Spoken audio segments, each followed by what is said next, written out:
Hey guys, what's going on? I was about to say Saturday night. It's Friday night, Jan. That's right, no beers for me. I've bathed, I'm clean, I'm cozy, I'm talking Chelsea. So welcome on back to Football Therapy with me, your host Jan. Today we're reacting, or this evening, content additionnel, mes amis.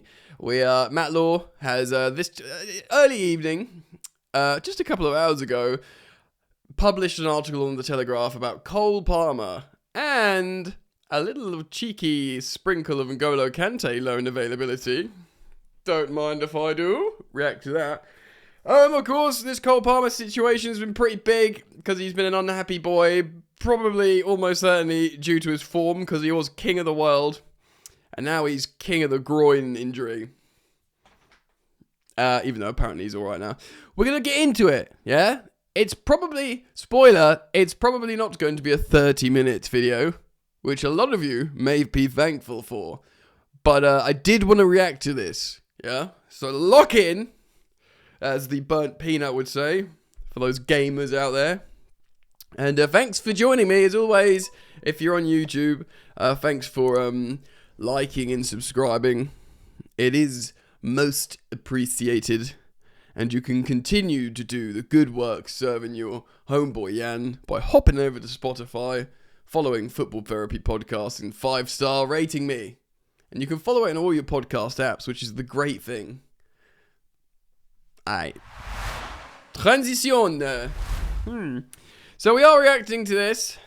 There he is, Matt Law, looking incredibly happy in his little profile image there. He doesn't look happy. Cole Palmer is a Chelsea untouchable amid Manchester United link. Now, Liam Rosenior insists the 23-year-old is very, very happy, with club insiders confident he'll see out the decade at Stamford Bridge, which actually will only take him to either 27. So I kind of wish you'd see, unless they mean a decade on top, but if seeing out the current decade, that's 4 years. I mean, 4 years is better than whatever, but we all want Cole Palmer to be here forever. When you have someone that's really good, you just don't want to think about them moving on, right? You know, that's just how it goes in football. Naturally, many of you guys would have seen the stories. Cole Palmer, he would consider a move to Manchester United. I, for obvious reasons, didn't want to react to this because I knew it was, Palmer's on a life sentence at Chelsea. We know that the owners and the sporting directors see him as the poster boy. I mean, we saw it so much in New York in the summer in the Club World Cup. He is really the face of Chelsea. Like, Reece James might be the most Chelsea lad in the team, and of course the skipper, but the face of new Chelsea, of Blue Coast Chelsea, who of course are not unanimously popular, but they will be, hoping more trophies come, and they will be looking to present the likes of, big investment players, Caicedo and Enzo, but also unearthed, talent like your Cole Palmers, like your Estevãos, and, maybe to a lesser degree, your Andre Santoses, who they believe can become really good. In theory, Lavia, but, bro just doesn't play football.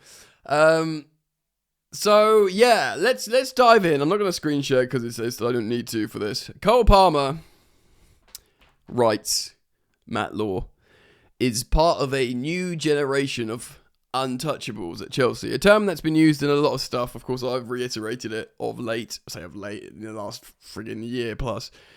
Who the club have no interest in cashing in on. It is 20 years since Jose Mourinho famously listed his 9 Chelsea untouchables, and the Telegraph Sport can reveal Palmer is thought to be part of a new group, and of course, despite his boyhood allegiance to Manchester United. We know he's a Man United fan. We've always known, since he joined Chelsea. He idolised Wayne Rooney growing up. Even if he wants to go back to, you might say he might want to go back to Manchester. I mean, who doesn't love London? Up in the smoke. London town. go down to London. Who wants to be in Manchester when you could be in London? Am I right?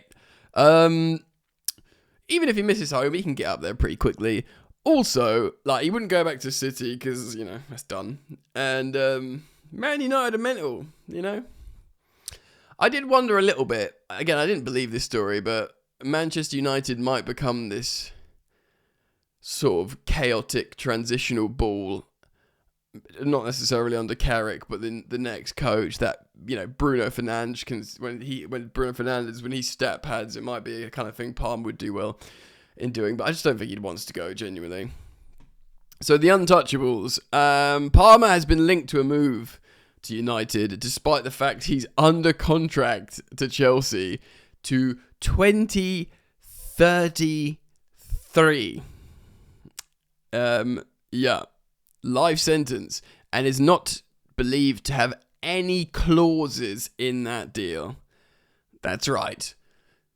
Chelsea for life. Head coach Liam Rosenior has insisted Palmer seems, quote, very, very happy. And Chelsea insiders are confident he will see out the decade. He will see out the decade at Stamford Bridge, at the very least. Cool. I'd want him to be here, you know, 30 plus-ish, maybe. So Telegraph Sport understands that, just as Mourinho did, Chelsea have a group of untouchable players that Palmer is thought to be on. Well, yeah, you freaking hope so, bro, you know?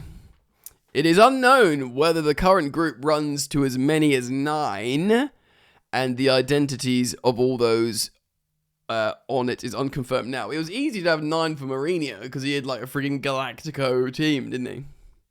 Hopefully, you know, I'd like to think maybe we'd get there. We unearth more talents, they develop better. Chelsea have been careful not to create a hierarchy within the squad. Yeah, it's smart, especially with young players. So are unlikely to formalise the name of the current group of untouchables, just as Jose Mourinho did back in day. Also, they're a lot older at that time, and football's different. Football is different now than it was 20 odd years ago, man. We all know that. Captain Reece James, of course. Midfield and Moises Caicedo, of course, are likely to be a part of the new generation of untouchables, of course, with Palmer. Well, that's what everyone says, isn't it? James, Caicedo, Palmer.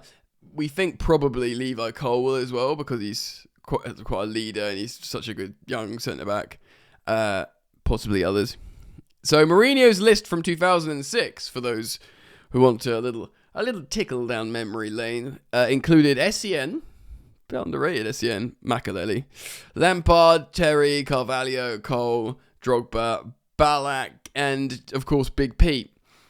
Chelsea have traded a number of players under the club's current ownership, but have not been forced into a sale for any individual they have not wanted to lose. Yeah, which of course, you know, they were happy to lose Mount, Madueke, them man, do you know what I mean?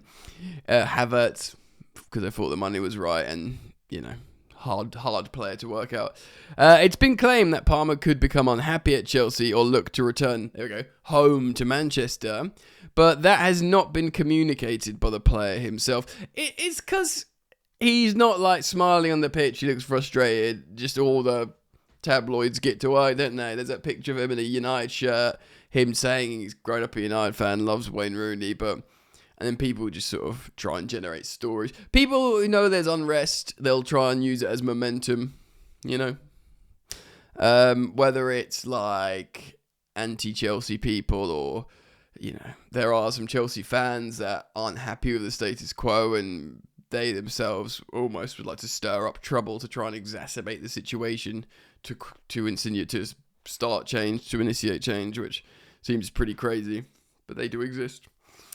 It is understood that other than Rosenior working closely with Palmer, Chelsea have been engaged with off-the-pitch plans with the 23-year-old, which would suggest he is not looking for a wow. I mean, you know, he's having a tough season with injury, and I know...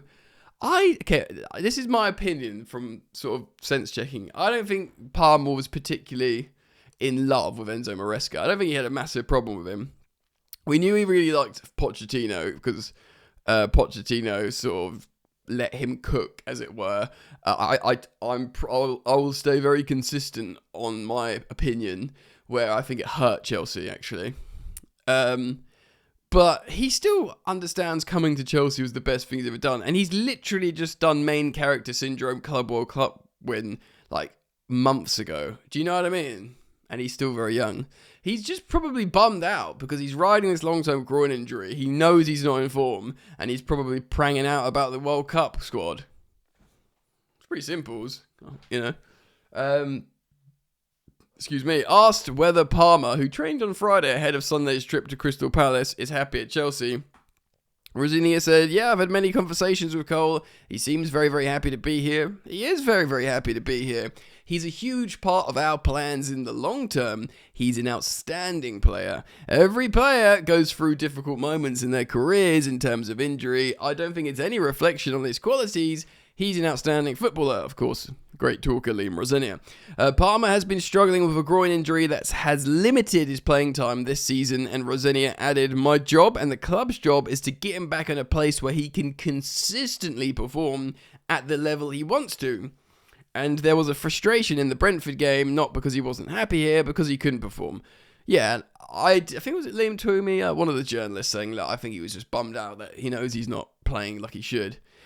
Which makes mega sense, man. He was in pain, he couldn't perform to the level he wanted to do for the club. He's a great kid, he's an outstanding player, but we have to make sure that we look after him in the right way. Yeah, I guess that makes sense. That's why I didn't involve him in the last game. Which of course was the Paphos game, but yeah, you just rest him. And you know, it wasn't pretty, but we got the 3 points. We move. So yeah, let's talk about some transfer stuff. With just over a week, let's do a transition. Okay, now it feels like I've segmented it. With just over a week remaining of the winter transfer window, Chelsea are in talks with defender Jeremy Jacquet, and are discussing a variety of midfield options. Yeah, I really thought this Jeremy Jacquet deal would be over the line now. I'm starting to think the line might not be gotten over. Right. Among the midfielders who Chelsea have made checks on, of course, Douglas Luiz, who spent the first half of the season on loan at Nottingham Forest, but there are other midfielders with Premier League experience who have also been identified as Chelsea assess their options.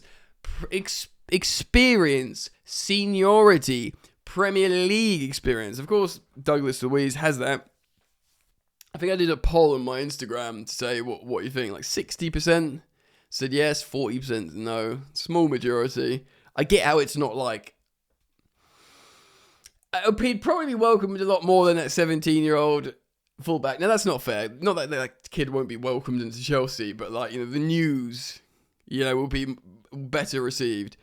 But, deep breath, former Chelsea midfielder N'Golo Kante is thought to be available for loan this month. He's been approached by Fenerbahce, and while ex-Wolves midfielder Ruben Neves has been linked with a return to the Premier League. Audi's man, Ruben Neves, and N'Golo Kante jumping out of Saudi. Did they want European football experience before the World Cup?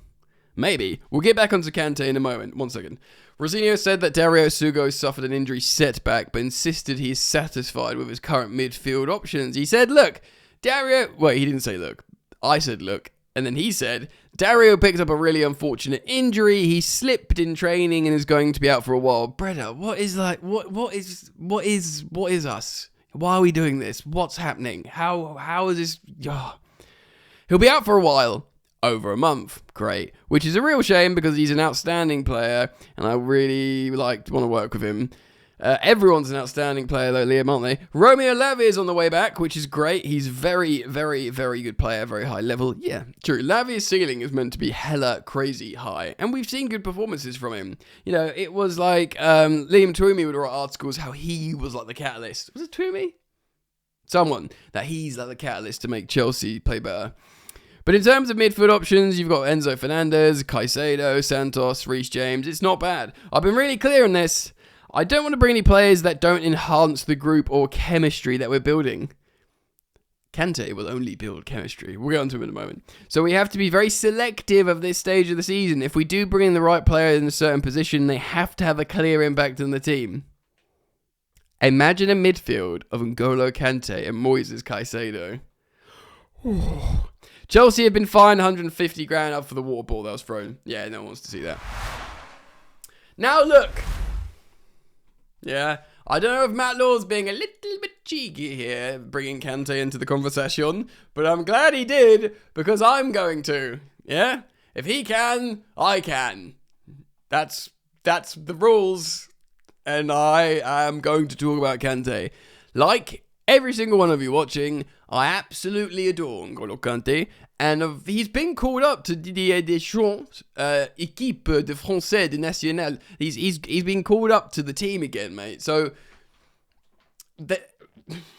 he got called up to the France national team while playing in Saudi, and he came, and everyone was like, "Oh, you're still amazing." Kante went to Saudi for the bag to do good stuff with his money, which is totally a great thing to do. Lots of players have done that, and best of luck to him. He's done some really great work. N'Golo Kante, he's made ridiculous peas. He probably wants to play in the World Cup. He's won the World Cup. He wants another crack at it, one would assume, and he probably thinks playing 6 months in European football, what a better way to fine tune before going off to the World Cup. How old is N'Golo Kante? Yeah, N'Golo Kante. He's 34. I mean, so, he's younger than me. He will be 35 come off the end of the season. But we signed Thiago Silva at 35 or 36. Yeah, look, I'm seeing, if you search his name, Everton are looking at him. West Ham are looking at him. Bun those guys, bro. Come home.